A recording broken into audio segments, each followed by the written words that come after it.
Olá pessoal, sejam bem-vindos a mais um vídeo aqui do canal. Hoje nós vamos dar uma dica no QGIS, nós vamos falar dos mapas de calor e, de brinde aí, a geração de pontos aleatórios. Então você deve estar pensando aí, mapas de calor, como é que funciona, como é que eu faço. Tudo vai ser mostrado aqui nesse vídeo. Assista esse vídeo até o final para vocês entenderem completamente o processo. Antes da gente começar o vídeo, já se inscreva aqui no canal, já dê um gostei para ajudar aqui na divulgação do canal. E vamos lá para o vídeo depois do anúncio do canal. Conheça a ferramenta Maps2Sheets. Com ela você poderá realizar geocodificação tanto padrão quanto reversa, assim como obter dados de rota para diversos endereços diretamente da planilha do Google Planilhas. O link para aquisição estará aqui na descrição desse vídeo. Os pontos aleatórios. A função de pontos aleatórios ela é ideal em situações em que a gente quer selecionar pontos dentro aí de uma extensão ou dentro de uma outra camada, o qual que a gente não quer que tenha um viés de seleção. Por exemplo, a gente vai fazer uma amostragem para validar em campo altimetrias, por exemplo, se um modelo digital de terreno ele está com uma acurácia legal, ele está com uma acurácia boa. Então a gente cria aí pontos aleatórios para que a gente não tenha um viés de seleção desses pontos, ou seja, que não seja o operador influenciando a seleção dos pontos. E no caso aqui também eu vou usar a seleção dos pontos amostrais para exemplificar para vocês uma camada de densidade, ou seja, esses mapas de densidade de kernel, esses mapas de calor que nós vamos mostrar, ele na verdade não tem significado nenhum, real, e vai ser gerado por pontos aleatórios. Como é que a gente faz isso no QGIS? Lá no menu vetor, em investigar, pontos aleatórios no interior do polígono. Vocês podem ver aí que eu tenho outras opções, poderiam ser pontos aleatórios na extensão, pontos aleatórios nas bordas da camada, ou pontos aleatórios no interior do polígono. Nós vamos escolher esse. E aí, assim que a gente escolher essa opção, vai ser mostrada essa tela aqui pra gente. O que essa tela apresenta? Primeiro é a camada de referência, a gente selecionar a camada de referência sobre a qual nós queremos criar os pontos. Aqui eu selecionei o shape de municípios, disponibilizado pelo IBGE. Eu posso marcar essa opção se eu quiser apenas as feições que eu selecionei, ou seja, eu não quero que isso rode para a base inteira. E eu posso escolher a estratégia de amostragem, ou posso escolher por uma distância mínima entre os pontos, ou por uma contagem de pontos. Ou seja, se eu escolho por uma contagem de pontos, ele vai me gerar X pontos, tantos quantos eu botei para ele. Se eu escolher a distância mínima, ele vai selecionar aleatoriamente esses pontos, de modo que eles tenham no mínimo essa distância que eu dei para eles aqui, nesse campo expressão. Ela pode ser resultado de um cálculo ou pode ser simplesmente um valor que eu escrevi aqui dentro da expressão. E no campo 4, a saída dos arquivos. Então é basicamente isso. Eu vou mostrar para vocês também o kernel e depois nós vamos passar pelos dois de uma vez só lá no QGIS.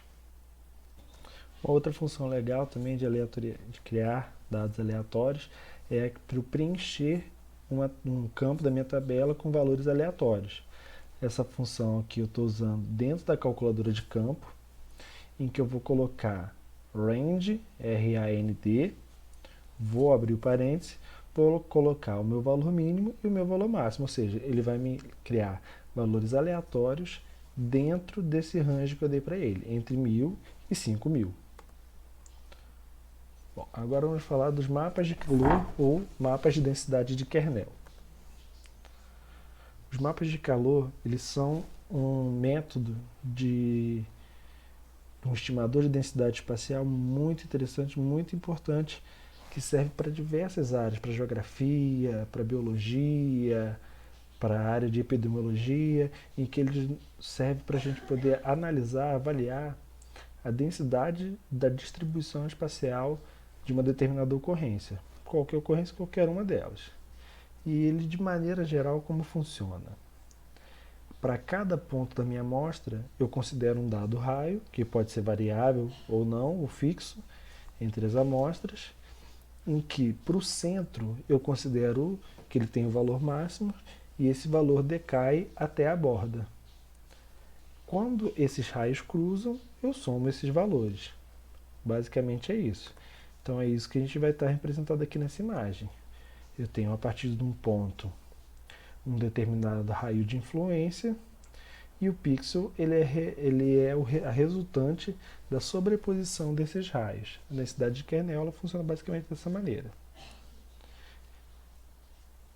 No QGIS, a partir da versão 3, eu tenho duas formas de fazer o mapa de calor. Eu posso simplesmente fazer como uma simbologia, que é isso que eu vou mostrar para vocês, ou gerar um raster resultante. Como simbologia, eu vou ali nas propriedades da minha camada vetorial, vou na opção de simbologia, escolho a opção mapa de calor, aqui identificada por esse número 1. Escolho aí nessa opção 2 o gradiente de cores que eu vou usar para essa camada, para esse mapa de calor, a unidade, o raio considerado e a unidade de medida, então isso aqui sempre está relacionado uma coisa com a outra. Aqui ele está usando 10 milímetros na escala em que estiver sendo visualizado. O valor máximo eu posso limitar a um determinado valor. Um campo de ponderação. Lembra que naquele exemplo, o kernel ele sempre partia do 1 para o 0, mas não necessariamente ele precisa ser assim. Ele pode variar a partir de um atributo que eu dei a ele. Então é isso que eu faço aqui. Se eu deixar esse campo em branco, todos os pontos valem 1 e eu estou vendo simplesmente a densidade da presença de pontos. Se eu colocar um campo aqui, ou se eu colocar uma expressão, eu estou vendo a densidade da manifestação daquele fenômeno, ou seja, o quão denso é aquele fenômeno segundo aquele atributo. E aqui é a qualidade da renderização. Quanto mais eu puxar esse meu slider aqui para o mais rápido, ele vai renderizar de maneira mais rápida, mas também vai me dar um resultado mais pixelizado, um pouco menos agradável visualmente.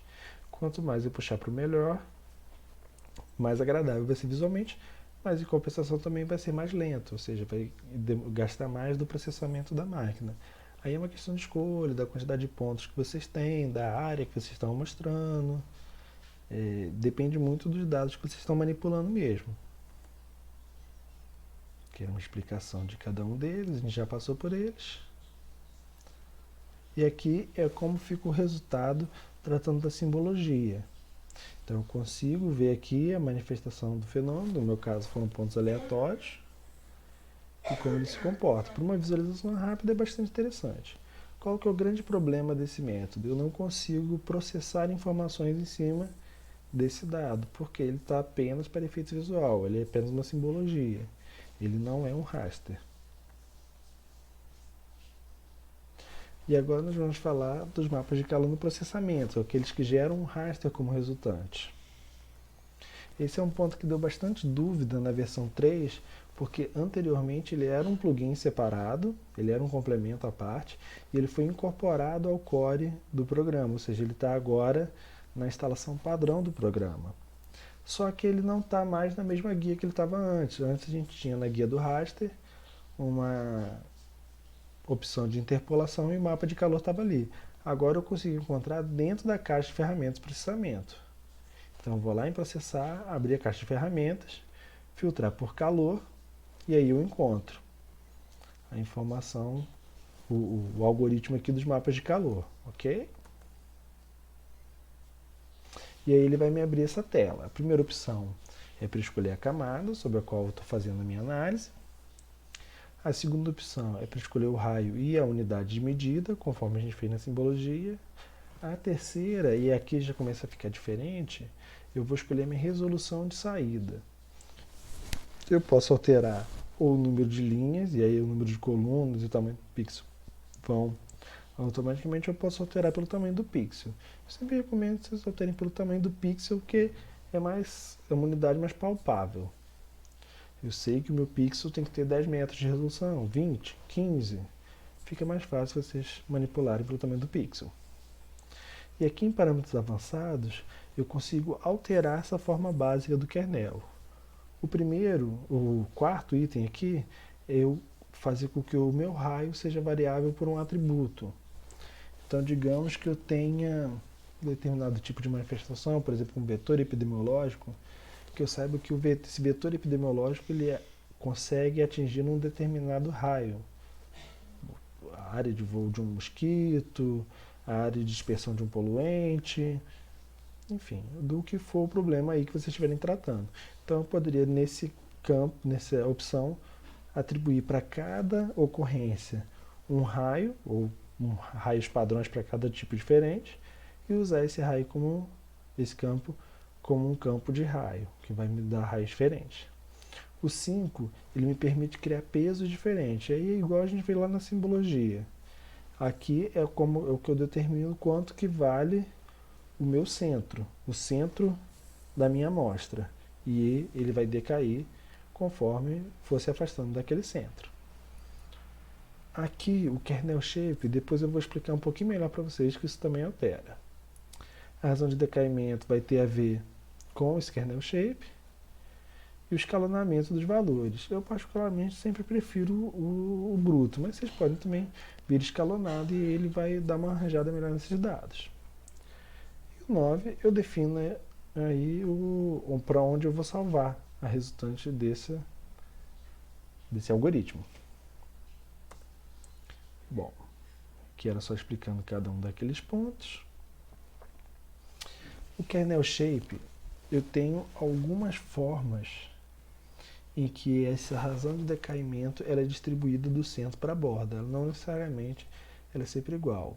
No QGIS, eu vou ter a uniforme, a triangular, essa Epanichnikov, a quartica e a triponderada. Não vou ter a gaussiana nem essa com cosseno. Vou ter só essas 5 aqui de cima. E aqui é um gráfico teórico de como é que isso se comporta. Eu vou mostrar cada um para vocês entenderem um pouco melhor.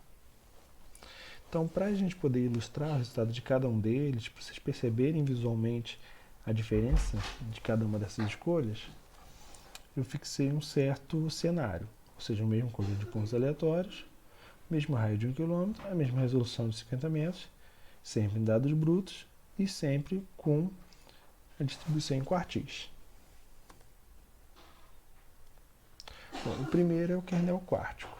O kernel quártico ele tem esse comportamento um pouco mais suavizado. Então vocês podem ver que a borda e o centro eles são um pouco maiores.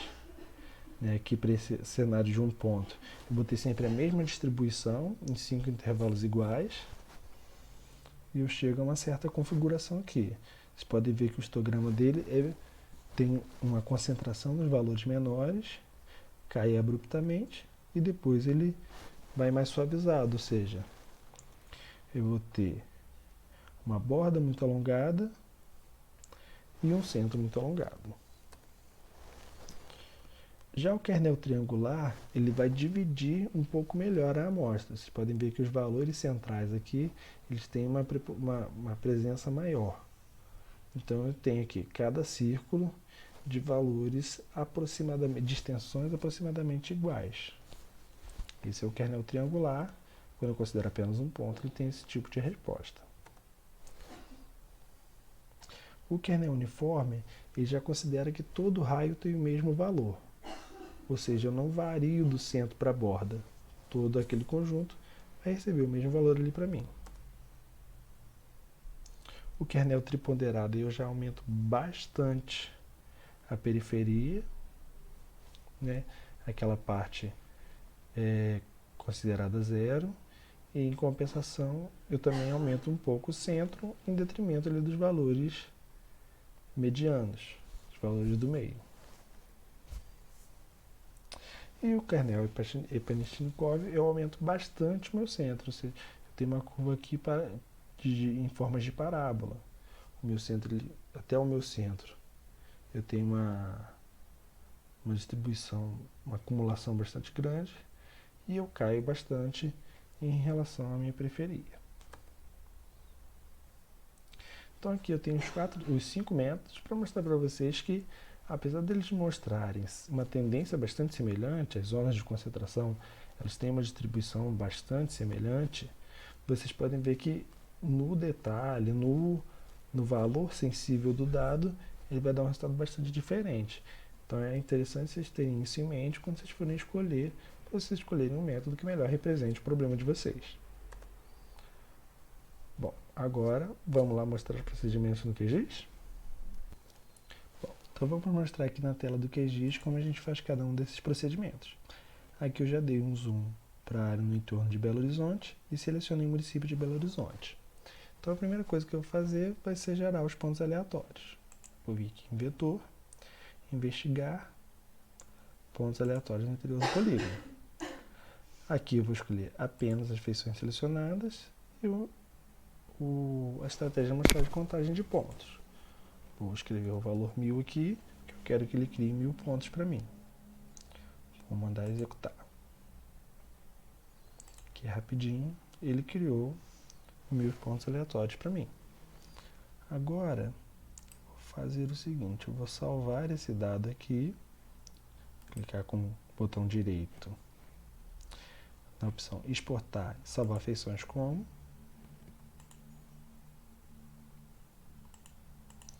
Uma amostra dos aleatórios. E vou trocar a projeção dele para o TM23 Sirga 2000. Por quê? Porque depois eu vou querer controlar o modo como o raio que eu estou utilizando numa unidade métrica, que é muito mais intuitivo do que usar a unidade em grau. Se eu permanecesse com ele na projeção original, ou seja, na geográfica, eu teria que fazer em grau e aí seria bem mais complexo. Clicar aqui em OK. Eu já tinha criado esse arquivo, então vou mandar substituir. Então até aí OK, posso descartar esse aqui. Vou ver camada. Agora eu vou criar um campo de valor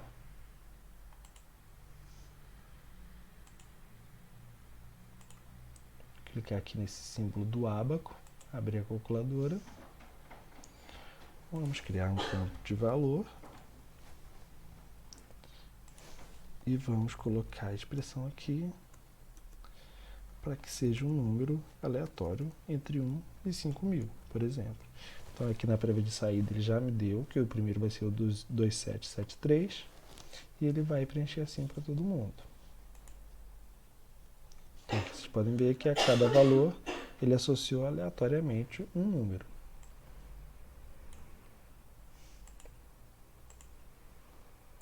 Ok.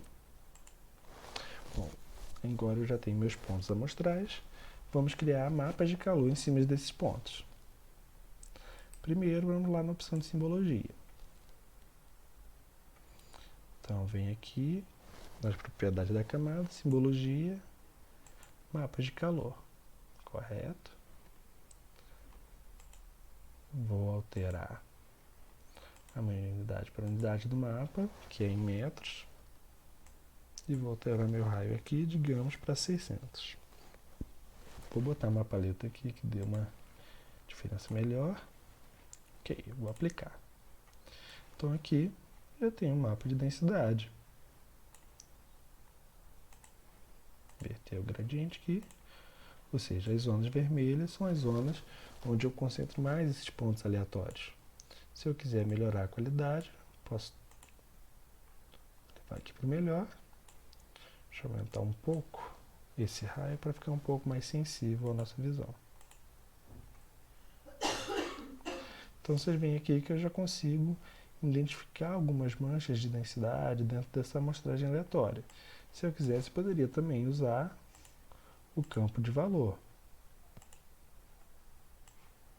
Então aqui isso já muda o comportamento da minha densidade, ou seja, se eu estivesse fazendo apenas sem o campo de valor, eu estou fazendo a densidade da presença dos pontos. Se eu estiver fazendo com o campo de valor, ponderando os pontos por um valor, eu estou fazendo uma densidade daquele atributo. No caso aqui, ambos são aleatórios. Então, essa é a opção do mapa de calor. Agora vamos mostrar gerando o raster. Vou vir aqui no processar, caixa de ferramentas. Aqui eu vou escrever calor.